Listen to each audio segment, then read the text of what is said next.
E aí pessoal, tudo bem? Eu sou o Leandro Graz. Se não somos amigos ou conhecidos, pode ser que você esteja aqui por causa do projeto Política de AZ, e aí você me adicionou no Facebook. Esse projeto eu comecei há mais ou menos uns 10 meses. A ideia é falar dos temas básicos da política brasileira, explicar para as pessoas como é que funciona o Estado, como é que funcionam as instituições, o papel de cada ator.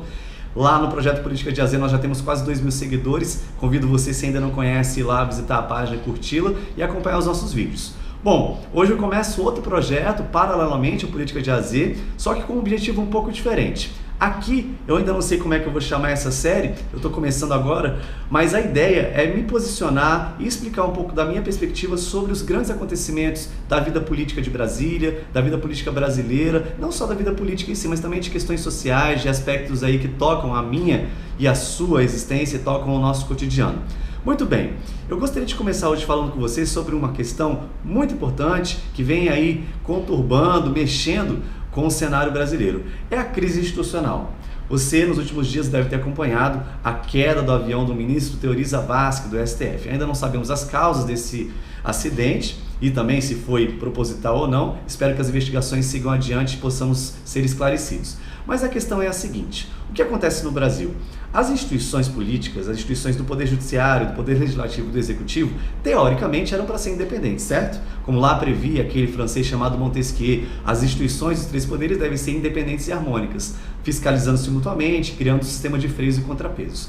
Pois bem, aqui no Brasil, no caso do Poder Judiciário, do STF em específico, lá a instância máxima do Poder Judiciário brasileiro, aqueles que compõem esse tribunal são indicados pela Presidência da República.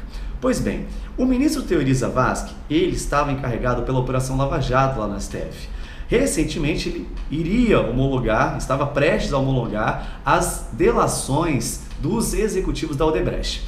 Ao que tudo indica, essas delações envolveriam aí políticos de vários partidos, inclusive de outros países, talvez até também grandes empresários de outros países e também aqui do Brasil. Mas o ministro Teori faleceu e agora nós temos aí um impasse quanto ao futuro da Operação Lava Jato, que poderá ou não acontecer.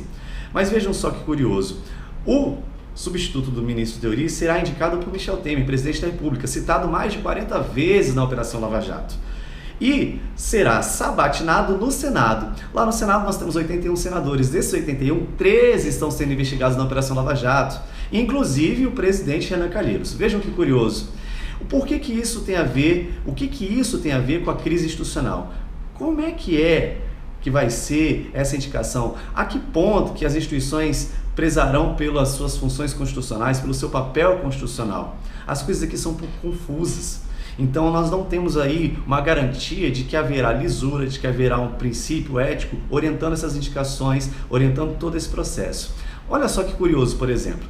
Quer ver? O ministro Gilmar Mendes, que é do STF e também é presidente do TSE, Tribunal Superior Eleitoral, ele é que vai julgar as contas da chapa Dilma Temer. Essa avaliação das contas está num processo que já corre desde o ano passado e que, ao que tudo indica, tem aí caixa 2 de campanha envolvido.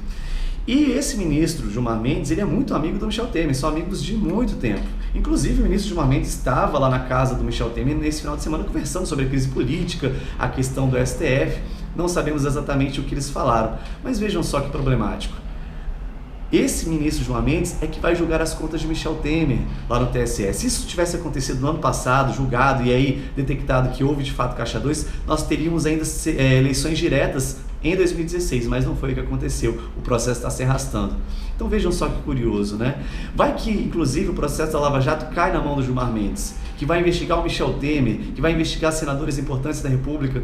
Então vejam como esse envolvimento personalista, esse clientelismo, essa coisa da amizade, da cordialidade entre entes do Estado, numa situação em que eles deveriam ser independentes, prezar pelos princípios constitucionais, coloca em xeque a própria democracia.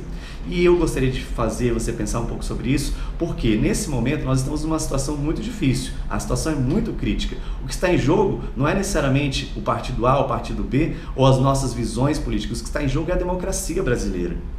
Então, talvez seja o momento de nós nos unirmos, acabar com aquela nociva polarização, que inclusive até faz parte da democracia. Nós pensamos diferentes, temos ideias diferentes sobre o que é melhor para o país. Mas o que agora deve nos unir é a democracia, é o futuro da nossa sociedade, a possibilidade de a gente continuar elegendo os representantes, a gente poder ter as instituições funcionando. Então, na minha visão, a minha posição é a seguinte: ou a população se une, ou nós nos unimos, ou nós vamos ser esmagados por uma elite política que está interessada basicamente em manter o seu projeto de poder.